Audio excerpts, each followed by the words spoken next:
മസ്ജിദുൻ നബവിയിലെ 21-ാം number ഗേറ്റിലൂടെ പുറത്തേക്ക് ഇറങ്ങിയാൽ അവിടെ ഒരു പള്ളിയുണ്ട്, മസ്ജിദുൽ ബുഖാരി.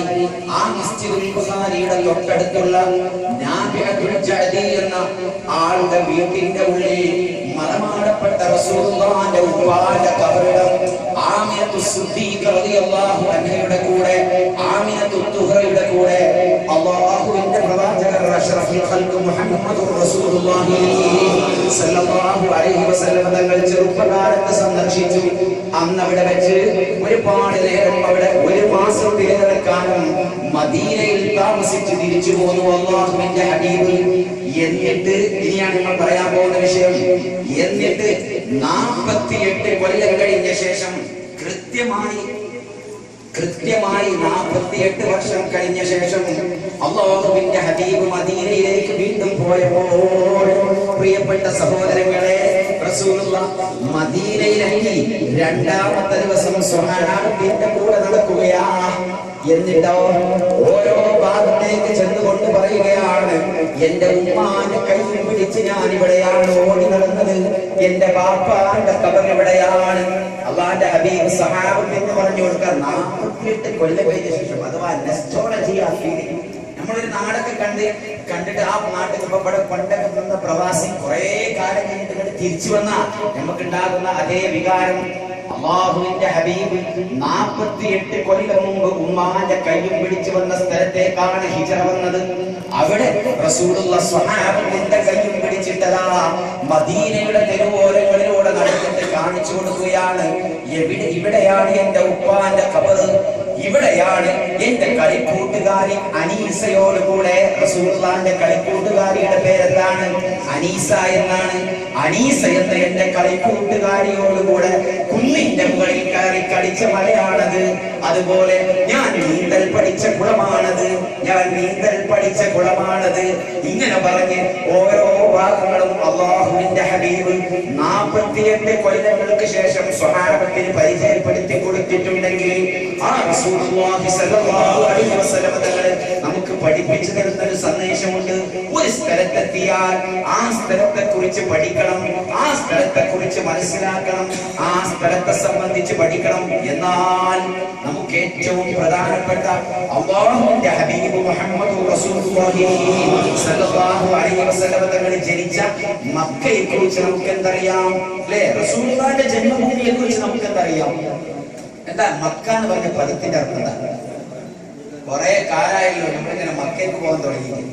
ഇവിടെ ചിന്തിച്ചിട്ടുണ്ട് അങ്ങനെ ഒരു പദം മക്ക?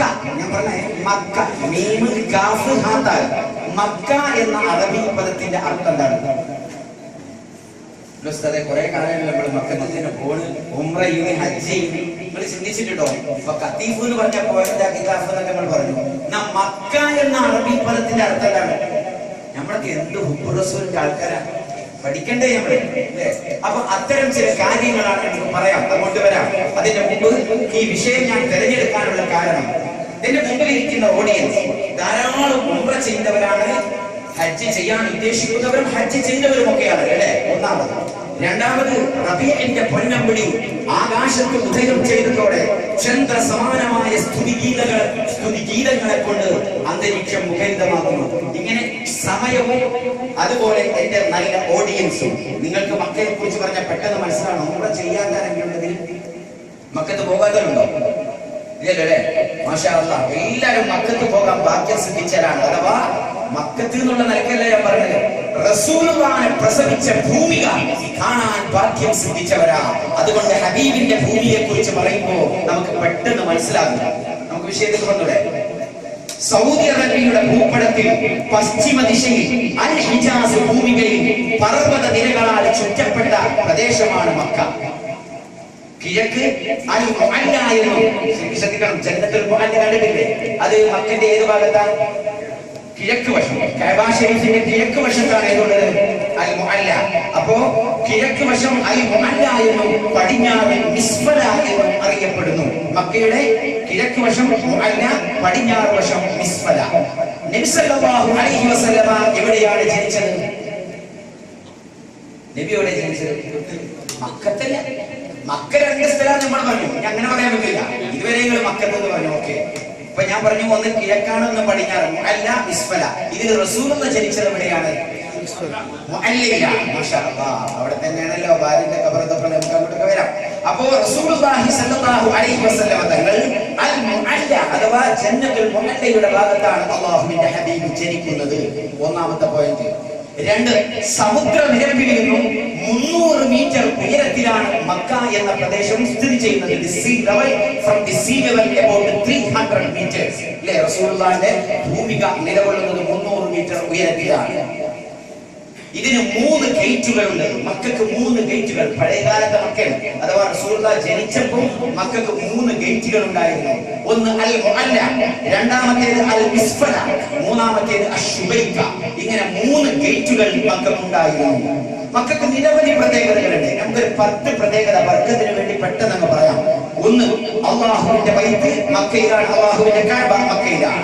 ആദ്യത്തെ ഇന്ന അവ്വല ബൈത്തിൻ വുളിഅ ലിന്നാസി ലല്ലദീ ബിബക്കത മുബാറക എന്ന് പറയുന്ന ഒന്നാമത്തെ വീട് മക്കയിലാണ്. രണ്ടാമത്തേത് നബി സല്ലല്ലാഹു അലൈഹി വസല്ലം തങ്ങൾ അവിടെയാണ് ജനിച്ചത്. മക്കയുടെ രണ്ടാമത്തെ പ്രത്യേകത നബി അവിടെയാണ് ജനിച്ചത്. മൂന്നാമത്തെ പ്രത്യേകത നബി സല്ലല്ലാഹു അലൈഹി വസല്ലം തങ്ങൾക്ക് നുബുവത്ത് ലഭിച്ചതും മക്കയിൽ വെച്ചാണ്. നാലാമത്തത് എത്ര വലിയവനാണെങ്കിലും താഴ്മയോടുകൂടെ തല താഴ്ത്തി നിസ്സാര വസ്ത്രം ധരിച്ച് കിടക്കേണ്ട സ്ഥലമാണ് മക്ക. എത്ര വലിയ രാജാവാവട്ടെ, എത്ര വലിയ പ്രമാണിയാവട്ടെ, എത്ര വലിയ കുചേരനാവട്ടെ, കുബേരനാവട്ടെ, താഴ്ന്ന വസ്ത്രത്തോടുകൂടെ കിടക്കേണ്ട സ്ഥലമാണ്. അഞ്ചാമതായി ചെയ്ത കുറ്റങ്ങളെല്ലാം പൊറുക്കപ്പെടാൻ മക്കയിലേക്കാണ് ചെല്ലേണ്ടത്. 6, സന്ദർശിക്കൽ നിർബന്ധമായ സ്ഥലം ഭൂമുഖത്ത് മക്കയല്ലാതെ മറ്റൊന്നില്ല. ഒരാൾക്ക് കഴിവുണ്ടെങ്കിൽ പോകൽ നിർബന്ധമായ ഏക സ്ഥലം മക്കയാണ്. 7ാമത്തെ പ്രത്യേകത, ഒരു റക്അത്ത് നിസ്കാരത്തിന് 1,00,000 റക്അത്തിന്റെ പ്രതിഫലം ലഭിക്കുന്നു. 8, ഭൂമിയിലെ മുഴുവൻ ആളുകളും തിരിഞ്ഞു നിൽക്കൽ നിർബന്ധമായ സ്ഥലമാണ് മക്ക. 9ാമത്തെ പ്രത്യേകത, മലമൂത്ര വിസർജന സമയത്ത് മുന്നിടലും പിന്നിടലും ഒരുപോലെ ഹറാമായ സ്ഥലമാണ് മക്ക. ഇനി 10ാമത്തെ പ്രത്യേകത, തെറ്റ് ചെയ്യാൻ കരുതിയാൽ പോലും ശിക്ഷ നൽകപ്പെടുന്ന സ്ഥലമാണ്. അത് ഭൂമിയിലൊടിയില്ല. ഇപ്പോ നമ്മള് കത്തീഫ ചെന്നിട്ട് ഞാനൊരു പെണ്ണിനെ പിടിക്കണം എന്ന് വിചാരിച്ചു. സ്വഭാവക്കാട്ടെ അങ്ങനെ ഞാൻ ഇങ്ങോട്ട് വന്നു. പക്ഷെ ഞാൻ പിടിച്ചില്ല. ഞാൻ തെറ്റ് ചെയ്യാതെ തിരിച്ചു പോയാൽ അല്ലാഹു അതിന് കൂലി നൽകും. അവൻ തെറ്റ് ചെയ്തില്ലല്ലോ എന്ന് പറഞ്ഞിട്ട്. എന്നാൽ ഒരാൾ മക്കയിൽ ചെന്ന് തെറ്റ് ചെയ്യാൻ കരുതി, പക്ഷേ തെറ്റ് ചെയ്തില്ല. തെറ്റ് ചെയ്യാൻ കരുതി മക്കയിൽ വെച്ച്, പക്ഷേ തെറ്റ് ചെയ്തില്ല. എന്നാൽ പോലും അവന് തെറ്റിലെ കുറ്റം ലഭിക്കും.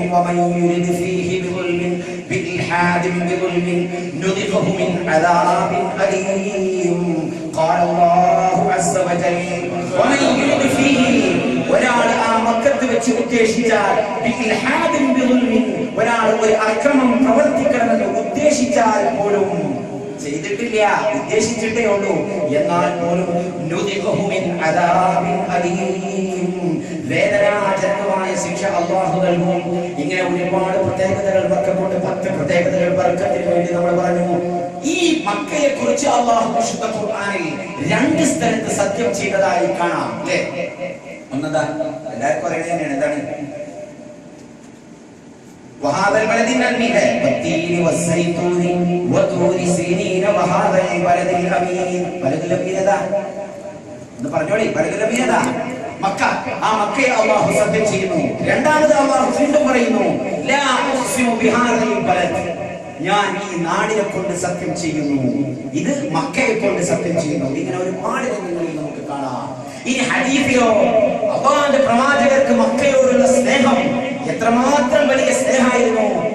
ഒന്നാമത് അല്ലാഹുവിന്റെ ഹബീബിനെ മക്കക്കാർ ആട്ടി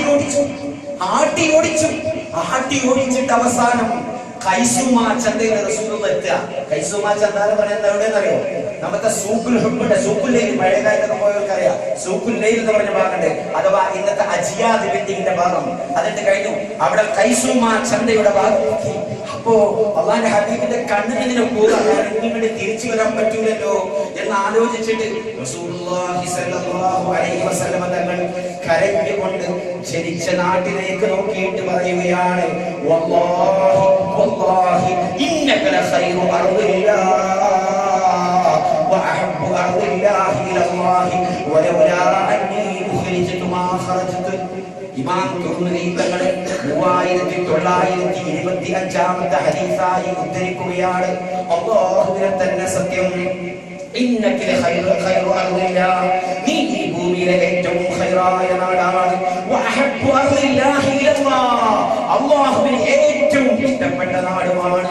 വലൗലാ അന്നീ ഉഖ്രിജ്തു, ഞാൻ നിന്റെ നാട്ടിൽ നിന്ന് ആട്ടി ഓടിക്കപ്പെട്ടിട്ടില്ലായിരുന്നുവെങ്കിൽ മാ ഖറജ്തു, ഞാൻ പുറപ്പെടുമായിരുന്നില്ല, ഞാൻ നിന്നെ വിട്ടുപോകുമായിരുന്നില്ല എന്ന് രാജ്യസ്നേഹം പഠിപ്പിച്ച, സ്വന്തം പിറന്നു വീണ മണ്ണിനോട് സ്നേഹം പഠിപ്പിച്ച മുഹമ്മദുർ റസൂലുള്ളാഹി സ്വല്ലല്ലാഹു അലൈഹി വസല്ലം തങ്ങൾ പറയുകയാണ്.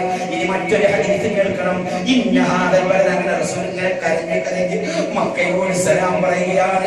അസ്സലാമു അലൈക യാ വലദ ഉമ്മി, അസ്സലാമു അലൈക യാ വലദ അബി, എന്റെ ബാപ്പാന്റെ നാടേ നിന്നോട് സലാം.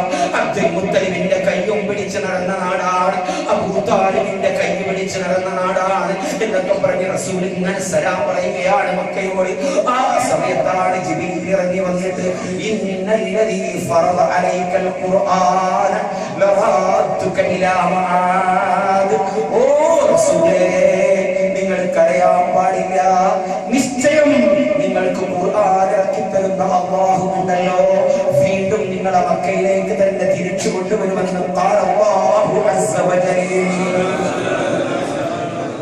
മാത്രമല്ല റസൂലുള്ളാഹി സ്വല്ലല്ലാഹു അലൈഹി വസല്ലം തങ്ങൾ പറയുന്നു, സഹീഹ് മുസ്ലിം ഉദ്ധരിക്കുന്നു, ഇന്നഹാദൽ ബലദ ഹറമുല്ലാഹ്, നിശ്ചയം ഈ നാട് അല്ലാഹുവിന്റെ ഹറമാണ്.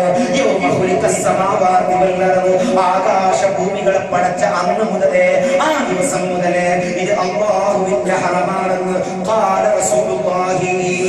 മാത്രമല്ല റസൂലുള്ള കൂട്ടിച്ചേർക്കട്ടെ, അന അവ്വല മൻ തുൻശറു സുമ്മ അബൂബക്കർ ثم عمر ثم أتاني ثم أن آتي أهل البقيع فيحشرون معي ثم أهل مكة فأحشر بين الحرمين.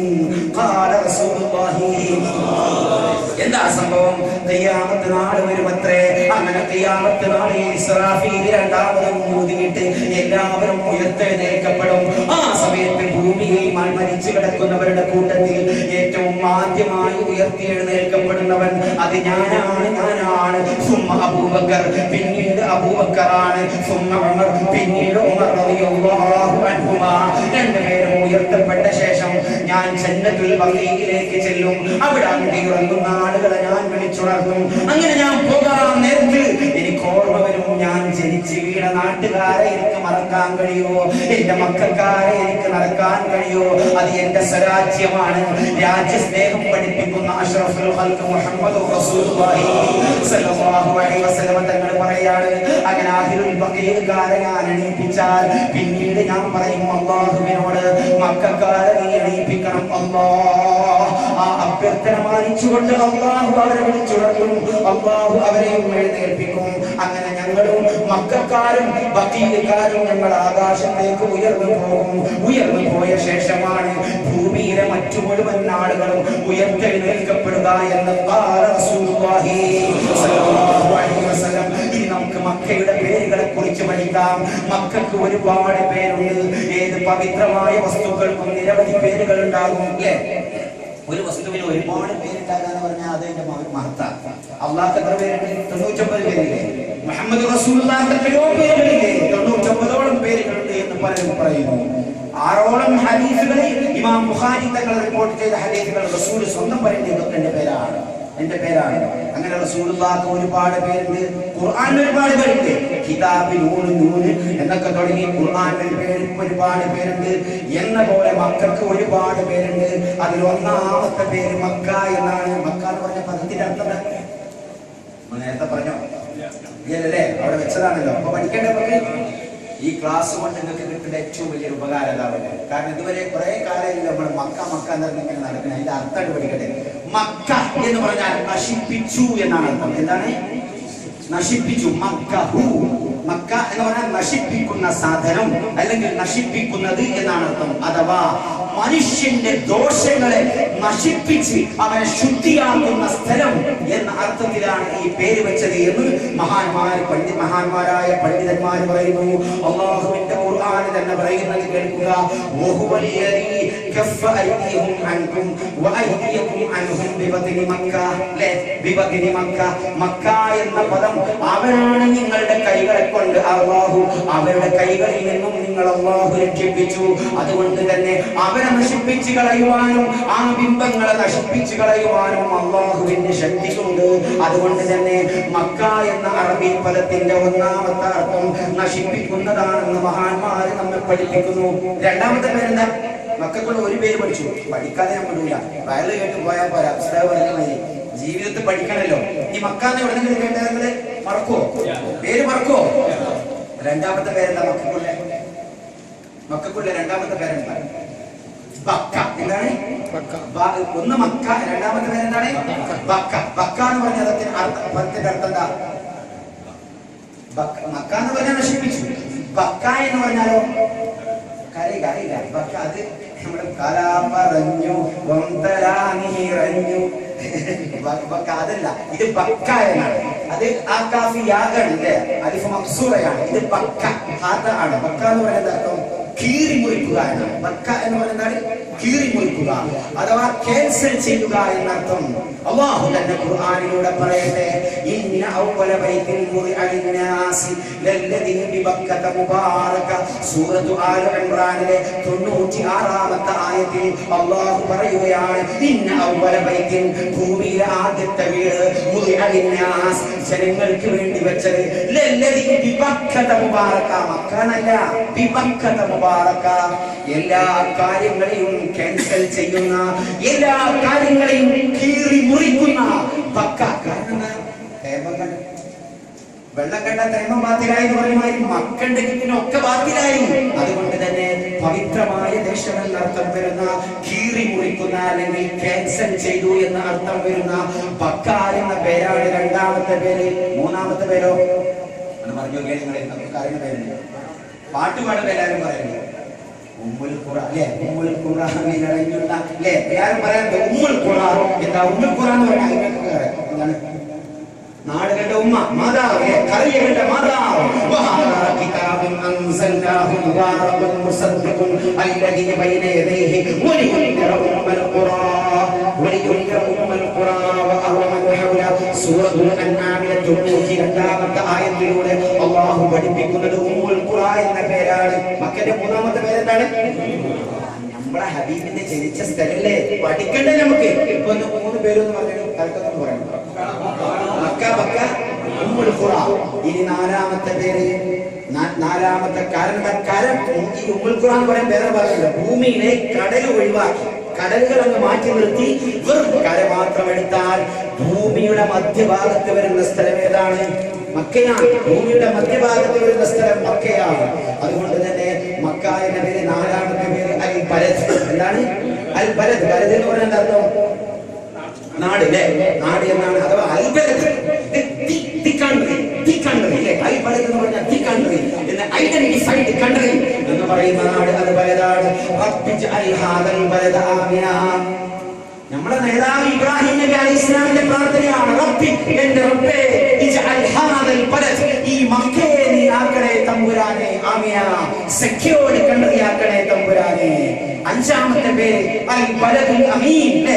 അൽ ബലദുൽ അമീൻ, ഇത് അഞ്ചാമത്തെ പേര്. ഞാൻ നേരത്തെ ഓതിയല്ലോ ആയത്തിൽ. ആറാമത്തെ അൽ ബൽദ, ആറാമത്തെ പേര് അൽ ബൽദ. ഞാൻ തൽക്കാലം ചോദിക്കുണ്ടോ? ഉമ്മുൽ ഖുറ, അൽ ബലദ്. ആറാമത്തെ പേര് അൽ ബലദ. ഇന്നമാ ഉമിർതു അൻ അഅബുദ റബ്ബ ഹാദിഹിൽ ബൽദ. സൂറത്തുൽ നഹ്ലിലെ 91ാമത്തെ ആയത്തിൽ അല്ലാഹു പറയുന്നു അൽ ബൽദ, അതും മക്കയുടെ മറ്റൊരു പേരാണ്. ഇനി ഏഴാമത്തെ പേര് ഹറമുൻ ആമിൻ. എന്താണ്? ഹറമുൻ ആമിൻ. അവലം തകുൻ ലഹും ഹറമൻ ആമിന, അല്ലേ? ഹറമൻ ആമിന. സൂറത്തുൽ നംലിലെ 91ാമത്തെ ആയത്തിൽ ഇക്കാര്യം നമുക്ക് കാണാം. സൂറത്തുൽ ഖസസിലെ 57ാമത്തെ ആയത്തിൽ നമുക്ക് കാണാവുന്നതാണ്. മക്കയുടെ എട്ടാമത്തെ പേര് വാദി ഐസർ. എന്താണ്? എന്താണ് ഇബ്രാഹിം സൂറത്ത് ഇബ്രാഹിമിലെ 37-ാമത്തെ ആയത്തിൽ നമുക്കിത് കാണാം. റബ്ബനാ ഇന്നി അസ്കൻതു മിൻ ദുർരിയ്യതി ബിവാദിൻ ഗൈരി ദീ സറ എന്ന് നമുക്ക് ഇബ്രാഹിം നബി അലൈഹിസ്സലാം സമയമില്ലായപ്പോൾ പെട്ടെന്ന് പറയാം. പിന്നെ ഒമ്പതാമത്തെ പേര് മആദ്. മക്കയിലെ 9-ാമത്തെ പേര് എന്താണ്? മആദ് അഥവാ മടക്കസ്ഥാനം. ഇന്നല്ലദീ ഫറദ അലൈക്കൽ ഖുർആന ലറാത്തുക ഇലാ മആദ്. 10-ാമത്തെ പേര് ഖറിയ. വകഅയ്യിൻ മിൻ ഖറിയത്തിൻ ഹിയ അശദ്ദു ഖുവ്വതൻ മിൻ ഖറിയതിക. റസൂലുള്ളാഹി സ്വല്ലല്ലാഹു അലൈഹി വസല്ലമയോട് അങ്ങനെ പറഞ്ഞതുകൊണ്ട് തന്നെ മക്കയുടെ 10 പേര്. അപ്പൊ ഇന്നിപ്പോ ഹുബ്ബുർ റസൂലിന്റെ ഭാഗമായിട്ട് നമ്മളിപ്പോ ചെയ്യുന്നത് എന്താ? നമ്മളെ ഹബീബ് ജനിച്ച സ്ഥലത്തിന്റെ ഒരു 10 പേരാണ് പഠിച്ചു വെച്ചു. ഒന്ന് പറഞ്ഞാൽ മക്ക, ഉമ്മുൽ ഖുറ, അൽ ബലദ്, ബൽദ, പിന്നെ ഹറമുൻ ആമിൻ, വാദിൻ ഗൈരി ദീ സറ, പിന്നെ ഖറിയ, പിന്നെ മആദ്, ഞാനെന്താ വിട്ടോ? ബലദുൽ അമീൻ, അൽ ബലദുൽ അമീൻ. ഇങ്ങനെ 10 പേരുകൾ നമുക്ക് കാണാം. ഇനി ശ്രദ്ധിക്കണം കേട്ടോ. ഇപ്പൊ നമ്മൾ പേരൊക്കെ പഠിച്ചു. ഇനി നമ്മളെ റസൂലുള്ളാഹി ജനിച്ച ആ നാടിന് എത്ര വിസ്തീർണ്ണുണ്ട് അതിർത്തിയുണ്ട് നമ്മൾ പഠിക്കണ്ടേ? എത്ര വിസ്തീർണ്ണുണ്ട്?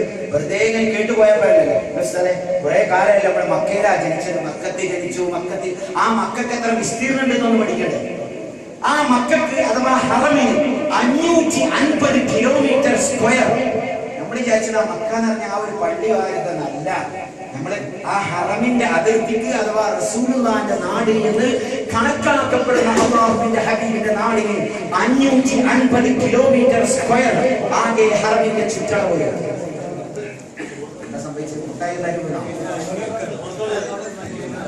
അടുത്തത് ശ്രദ്ധിക്കണേ. ജിബ്രീൽ അലൈഹി ആരാണ് ഹറമിന് അതിർത്തി ഉണ്ടാക്കിയതാണ്? ആരാണ്? ജിബ്രീൽ അലൈഹിസ്സലാം. ജിബ്രീൽ അലൈഹിസ്സലാം ആണ് പറഞ്ഞു കൊടുത്തിട്ടില്ല.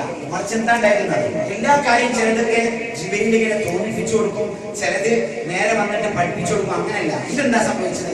ഇബ്രാഹിം നബി അലൈഹിസ്സലാത്തു വസ്സലാമിന്റെ അടുക്കലേക്ക് സയ്യിദുനാ ജിബ്രീൽ അലൈഹിസ്സലാത്തു വസ്സലാം ഡയറക്റ്റ് ആയി ഇറങ്ങി വന്നുകൊണ്ട് മക്കയുടെ ഓരോ അതിർത്തികളിലും സർവേ കല്ലുകൾ നാട്ടിക്കൊടുത്തു. സർവേ കല്ലുകൾ ശരിക്കും ശ്രദ്ധിക്കണം. വെറുതെ കേട്ടുപോയപ്പോൾ പഠിക്കണം. 550 കിലോമീറ്റർ സ്ക്വയർ എന്ന ഈ ഹറമിന്റെ അതിർത്തി അല്ലാഹു ജിബ്രീലിനെ ഡയറക്റ്റ് ആയിട്ട് സയ്യിദുനാ ഇബ്രാഹിം അലൈഹിസ്സലാത്തു വസ്സലാമിന്റെ അടുക്കലേക്ക് അയച്ചു. എന്നിട്ട് ഓരോ സ്ഥലത്തും സർവേ കല്ലുകൾ മഹാനായ ഇബ്രാഹിം നബി അലൈഹിസ്സലാത്തു വസ്സലാമിനെ കൊണ്ട് ജിബ്രീൽ അലൈഹിസ്സലാത്തു വസ്സലാം നാട്ടിപ്പിച്ചു എന്ന് നമുക്ക് ഹദീസിൽ കാണാം. മാത്രമല്ല, കാലങ്ങൾ കഴിഞ്ഞു. ഖുറൈശികൾ ചിലപ്പോൾ അതിർത്തി അങ്ങോട്ടും ഇങ്ങോട്ടും ഒന്ന് നീക്കും. ഖുറൈശികൾ പോലെ സൗകര്യത്തിന് യുദ്ധത്തിണ്ടായ ഇത് ഹറമില്ല എന്ന് പറയാൻ വേണ്ടി എന്താ ഒന്നും എല്ലാം അവനാന്റെ താമപ്പെട്ടല്ലോ. അവനാന്റെ ഒന്ന് 10,000 എന്ന് പറഞ്ഞ മാതിരി ഒന്ന് അങ്ങോട്ട് എന്നൊക്കെ പറഞ്ഞ് തട്ടും. അങ്ങനെ അല്ലാഹുവിന്റെ ഹബീബ് മക്ക ഫതഹ് കഴിഞ്ഞു. മക്ക ഫതഹ് കഴിഞ്ഞപ്പോ കണക്കിന് വലിയ പ്രസക്തനാണ്. കണക്കിന്റെ മാതിരിയല്ല. നമുക്ക് കണക്കിലൊന്നും 5 മാർക്കോ 6 മാർക്കോ കണക്കിൽ എന്തും മാത്സിൽ നമ്മൾ ബാക്ക്വേർഡ് ആയിരുന്നു എന്ന പോലെ നമ്മളെ മാതിരിയുള്ള ആളല്ല. റസൂലുള്ളാഹിന്റെ സഹാബത്തിന്റെ കൂട്ടത്തിൽ ഏറ്റവും നല്ല ഒരു സ്വഹാബി. ആ സ്വഹാബി കണക്കിൽ അഗ്രഗണ്യനാണ്. അളവിൽ അളക്കാനും സർവേ പണിയെടുക്കാൻ സർവേ ജോലി ഉണ്ടല്ലോ, സർവേ ജോലിയുടെ കാര്യങ്ങൾ വളരെ കൃത്യമായി പണിത ഒരു സ്വഹാബിയുണ്ട്. തമീം ഇബ്നു അസദുൽ ഖുസായി റളിയല്ലാഹു അൻഹു മഹാനവരകളെ വിളിച്ചു കൊണ്ടുപോയി. എന്നിട്ട് ആ ഹറമിന്റെ അതിർത്തികളൊക്കെ പുനർനിർണയിച്ചു. അല്ലാഹു ഇബ്രാഹിം നബി അലൈഹിസ്സലാമിനെ കൊണ്ട് കൽപ്പിച്ച അതേ സ്ഥാനം അല്ലാഹുവിന്റെ ഹബീബ് നിർണയിച്ചു കൊടുത്തു. എന്നിട്ടോ അവിടെ ഓരോ ഖലീഫമാരും റസൂലുള്ളാഹിക്ക് ശേഷം വന്ന ഓരോ ഖലീഫമാരും ഈ അതിർത്തി തീർക്കുന്നതിൽ പ്രത്യേകം ശ്രദ്ധിച്ചു. എത്രത്തോളം ഈ പുതിയ കാലം വരുന്നത് വരെ 943 ശരിക്ക് പഠിക്കണം. 943 കൊടികൾ ഹറമിന്റെ ചുറ്റുഭാഗത്തും വെച്ചിരുന്നു എന്ന് ചരിത്രകാരന്മാർ ഓർമ്മ പഠിപ്പിക്കുന്നു. എന്താ മനസ്സിലായപ്പോൾ 943 കൊടി നാട്ടുകാരല്ല. ഇത് ഹറമിന്റെ അതിർത്തി വേലികൾ കെട്ടാണ്. വേലി കെട്ടിയിട്ട് ഓരോ ഖലീഫമാരും ആരും ഈ 550 കിലോമീറ്റർ സ്ക്വയർ സംരക്ഷിക്കാൻ വേണ്ടി അവിടങ്ങളിലൊക്കെ പുതിയ പുതിയ കൊടികൾ, ഓരോ കൊടി അതിർത്തിയാണെന്ന് ഇതിന്റെ അപ്പുറം ഹറമല്ല, ഇതിന്റെ ഉള്ളിലെ ഹറമാണ് എന്ന് മനസ്സിലാക്കാൻ 943 കൊടികൾ അല്ലാഹു വെച്ചിരുന്നു എന്ന് ചരിത്രത്തിൽ നമുക്ക് കാണാം.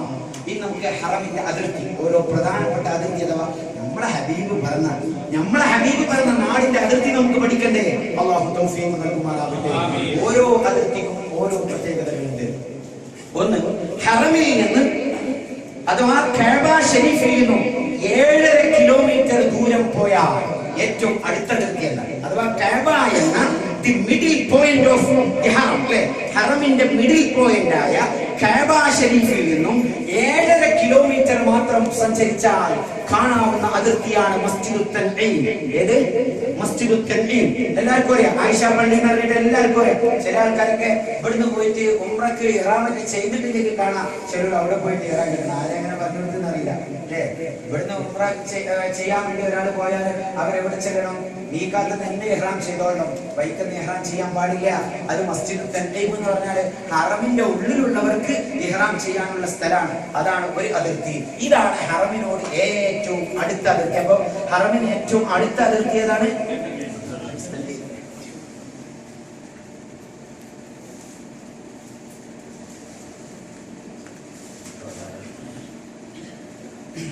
അപ്പോ ഏറ്റവും അടുത്ത അതിർത്തി. ഈ അതിർത്തിക്ക് ഒരു 3 ചരിത്രങ്ങളുണ്ട്, അത് നമുക്കാണ് പറയാം. ഒന്ന്, ഹിജ്റ 9 ആയിഷ റളിയല്ലാഹു അൻഹ റസൂലുള്ളാഹി സ്വല്ലല്ലാഹു അലൈഹി വസല്ലമിന്റെ കൂടെ ഹജ്ജിന് വേണ്ടി വന്നു, ഹജ്ജത്തുൽ വിദാഇന് വേണ്ടി വന്നു. അങ്ങനെ ആയിഷ ബീവിക്ക് അപ്പോൾ ഉംറ ചെയ്യാൻ കഴിയില്ല. ഉംറ ചെയ്യാൻ കഴിയാതൊക്കെ പെട്ടെന്ന് മെൻസസ് ആയപ്പോ ഇവരെ കൂട്ടത്തിൽ ഉംറ ചെയ്യാൻ സാധിച്ചില്ല. ആയിഷ ബീവി അത് കരഞ്ഞി റളിയല്ലാഹു അൻഹ, അത് കരഞ്ഞി റസൂലിനോട് പറഞ്ഞു, നബിയെ നിങ്ങളൊക്കെ ഹജ്ജിന്റെ കൂടെ ഉംറ നിർവഹിച്ചു, ഞാനോ ഉപ്പില്ലാത്ത കഞ്ഞിന്റെ മാതിരി, ഹജ്ജിന്റെ കൂടെ ഉംറ ഉണ്ടെങ്കിൽ അതിനെ പറ്റി എങ്ങനെയാ പറയാറ്, ഉപ്പില്ലാത്ത കഞ്ഞിന്റെ മാതിരി ഞാൻ തിരിച്ചു പോവാണല്ലോ റസൂലേ, അതുകൊണ്ട് ഞാൻ എന്താ ചെയ്യാ, എനിക്കൊരു ഉംറ നിർവഹിക്കണം വല്ലാത്ത ആഗ്രഹം ഉണ്ടല്ലോ എന്ന് ഹബീബിനോട് പറഞ്ഞപ്പോ ആമളയായ അബ്ദുറഹ്മാൻ ഇബ്നു അബീ ബക്കർ റളിയല്ലാഹു അൻഹുവിന്റെ കൂടെ മസ്ജിദുൽ തൻഈമിന്റെ ഭാഗത്തേക്ക് പറഞ്ഞയച്ചു. ആ മസ്ജിദുൽ തൻഈമിൽ നിന്ന് അന്ന് മുതലാണ് മസ്ജിദു ആയിഷ, ആയിഷ ബീവി ചെയ്ത പള്ളിയാണ് മസ്ജിദു ആയിഷ. അങ്ങനെയാണ് തൻഈമിന്റെ ഒന്നാമത്തെ ചരിത്രം. രണ്ടാമത്തെ ചരിത്രം റബീഉൽ-അവ്വലായ നമ്മളെ എല്ലാ ഉസ്താദന്മാർക്കൊക്കെ പറഞ്ഞ ചരിത്രമുണ്ട്. പക്ഷെ ആ ചരിത്രമൊക്കെ എവിടെയെന്ന് നമ്മളൊന്ന് അന്വേഷിക്കണ്ടേ? ഏത് ചരിത്രം? റസൂൽ പ്രസംഗിക്കണ എല്ലാവരും പറയും ഖുബൈബ് റളിയല്ലാഹു അൻഹുവിന്റെ ചരിത്രം അല്ലേ? ഖുബൈബ് റളിയല്ലാഹു അൻഹു വലസ്തു ഉബാരിഹീന ഉഖ്തലു മുസ്ലിമ അലാ അയ്യി ശിർകിൻ കാന ലില്ലാഹി മസ്റഇ.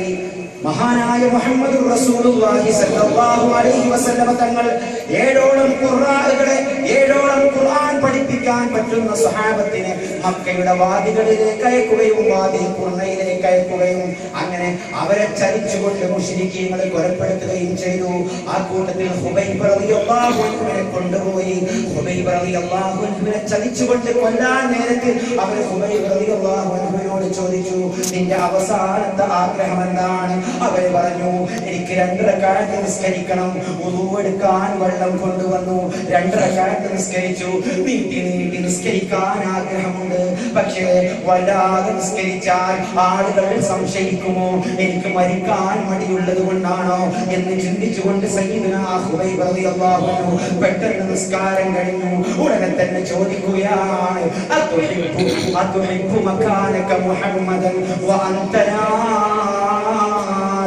ഓ ഖുബൈബേ, നിന്റെ സ്ഥാനത്ത് മുഹമ്മദിനെ കൊണ്ടുവന്നുകൊണ്ട് ഞങ്ങൾ ഇരുത്താം, നിനക്ക് രക്ഷപ്പെട്ടുകൊണ്ട് നാട്ടിലേക്ക് പോകാം എന്ന് പറഞ്ഞപ്പോ വല്ലാഹി വല്ലാഹി ലൗ അന്ന ശൗകതൻ അലാ ഖദമി മുഹമ്മദിൻ ലാ അശഖു അലയ്യ, ഒരു മുള്ളിന്റെ കഷ്ണം മുഹമ്മദുർ റസൂലുള്ളാഹിന്റെ കാലിലുള്ള കാലത്തോളം എനിക്കത് സഹിക്കാൻ കഴിയില്ല, എനിക്കതിനേക്കാളും നല്ലത് ഞാൻ മരിച്ചു പോകുന്നതാണെന്ന് സയ്യിദുനാ ഖുബൈബ് റളിയല്ലാഹു അൻഹു. ഈ മഹാനായ ഖുബൈബ് എന്നോരെ ഖബറുള്ളത് എവിടെയാണ്? ഇത് മസ്ജിദുൽ തൻഈമിൽ നിന്നും നമ്മൾ മസ്ജിദുൽ തൻഈമിന്റെ മുൻഭാഗത്തിലൂടെ ഇറങ്ങിയാൽ, വുളൂ എടുത്തുകൊണ്ട് ഇറങ്ങി വരുന്ന മുൻഭാഗത്തിലൂടെ ഇറങ്ങിയാൽ, പള്ളിയിൽ നിന്ന് പുറത്തേക്ക് ഇറങ്ങി വലത്തോട്ട് നോക്കിയാൽ ഒരു മല കാണാം, ചെറിയൊരു മല കാണാം. 200 കിലോമീറ്റർ അകലെ മാത്രമുള്ള ആ മലയുടെ മുകളിലാണ് സയ്യിദുനാ ഹുബൈബ് റളിയല്ലാഹു അൻഹുവിന്റെ ഖബർ ഉള്ളത്. അസ്സലാത്തു അലൈഹി വസ്സലാമു അലാ റസൂൽ അഷ്റഫീൽ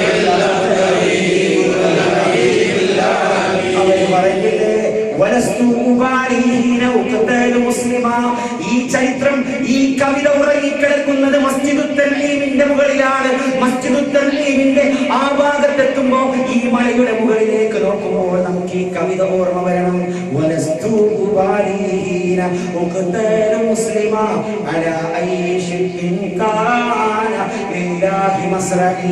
ഞാൻ ഏത് രീതിയിൽ കൊല്ലപ്പെട്ടാലും, ഞാൻ മുസ്ലിമായി കൊല്ലപ്പെട്ടാൽ, ഞാൻ ഹബീബിന്റെ അനുചരനായി, ഞാൻ ഹബീബിന്റെ അനുയായിയായി കൊല്ലപ്പെട്ടാൽ എനിക്കത് പ്രശ്നമില്ല എന്ന് പാട്ടുപാടിയ സയ്യിദുനാ ഹുബൈബ് റളിയല്ലാഹു അൻഹുവിന്റെ ചരിത്രം അവിടെയാണ്.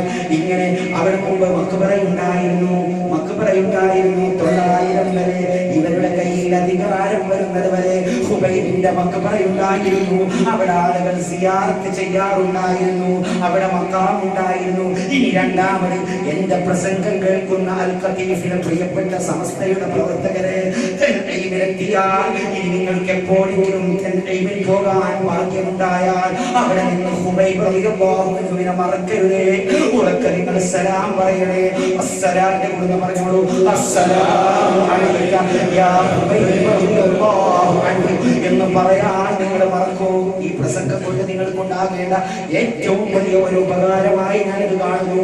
ഈ തൻഈമിലേക്ക് പോയാൽ നിങ്ങൾ സലാം പറയാൻ മറക്കരുത്. അല്ലാഹു അനുഗ്രഹിക്കുമാറാവട്ടെ. ഹറമിന്റെ രണ്ടാമത്തെ അതിർത്തി, റസൂലുള്ളാഹിന്റെ ഭൂമികയുടെ രണ്ടാമത്തെ അതിർത്തി അത് ജിറാനയാണ്. ജിറാൻ അങ്ങനെ സ്ഥലം കേട്ടിട്ടുണ്ട്.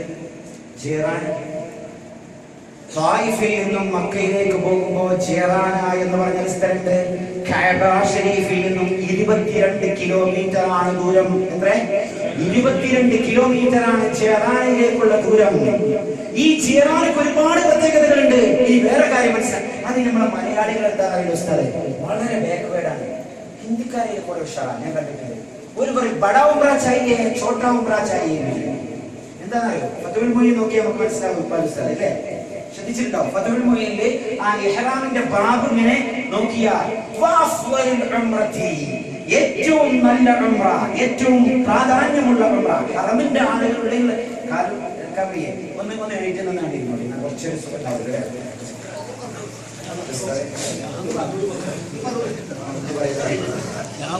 അങ്ങനെ പറയാൻ സുഖമില്ല.